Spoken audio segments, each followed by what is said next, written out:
وعلیکم السلام ورحمۃ اللہ وبرکاتہ۔ اللہ رب العالمین خیر و عافیت میں رکھے اور اپنا نام لینے کی توفیق عطا فرمائے، التجا اور فریاد کرنے کی بھی توفیق عطا فرمائے۔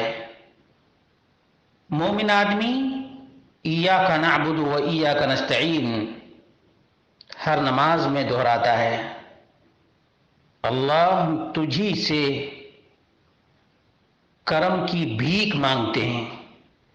اب ایک آدمی جو خواجہ کی رٹی لگا رہا ہے اور کرم کی بھیک مانگ رہا ہے، اسے مشرک نہیں کہا جا سکتا ہے؟ اللہ کے رسول صلی اللہ علیہ وسلم نے مکہ کے ان تمام مردہ فروشوں کو مشرک قرار دیا جو لات اور عزا، منات اور حبل کو پکارا کرتے تھے۔ اللہ کے رسول صلی اللہ علیہ وسلم نے کبھی یہ نہیں کہا کہ اس کے دل کا حال دیکھو، ہو سکتا ہے کہ وہ وسیلہ سمجھ رہا ہو۔ اللہ کے رسول صلی اللہ علیہ وسلم نے مشرک، کافر قرار دیا اور جنگ تک کیا ہے۔ اب جو آدمی مورتی کے سامنے ڈنڈوت کر رہا ہو اس کو موحد کہا جا سکتا ہے؟ جو آدمی مردے کی دہائی دے رہا ہو زندہ رب کو چھوڑ کر، اس کو موحد تو نہیں کہا جا سکتا ہے نا؟ یا تو موحد ہے یا مشرک ہے یا منافق ہے۔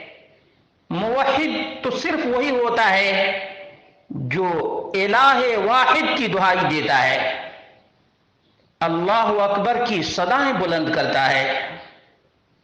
الذین یذکرون اللہ قیاما وقعودا وعلی جنوبہم۔ موحد تو وہ ہوتا ہے جو سوتے، جاگتے، اٹھتے، بیٹھتے ہر حال میں رب کائنات کا ذکر کرتا ہے۔ مشرک ہزاروں دیوی دیوتاؤں، ہزاروں مردوں کی دہائی دیتا ہے، موحد الہ واحد کی دہائی دیتا ہے۔ اللہ کے رسول صلی اللہ علیہ وسلم کی یہی تعلیم تھی، اذا استعنت فاستعن باللہ،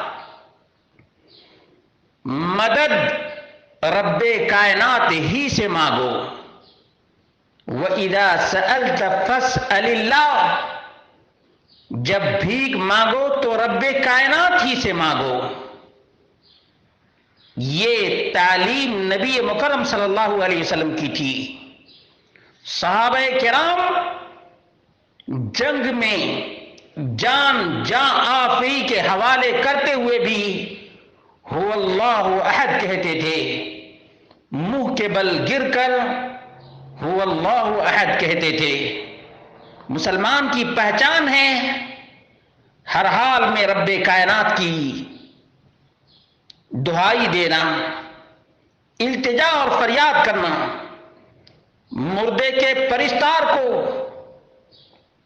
مردے سے التجا اور فریاد کرنے والے کو مشرک نہیں کہا جائے گا تو موحد کہا جائے گا۔ اینچے بلعجبی است، التجا، فریاد، استمداد غیر اللہ سے، التجا، فریاد، استمداد غیر اللہ سے یہ نہیں ہے شرک، تو پھر شرک کس کا نام ہے؟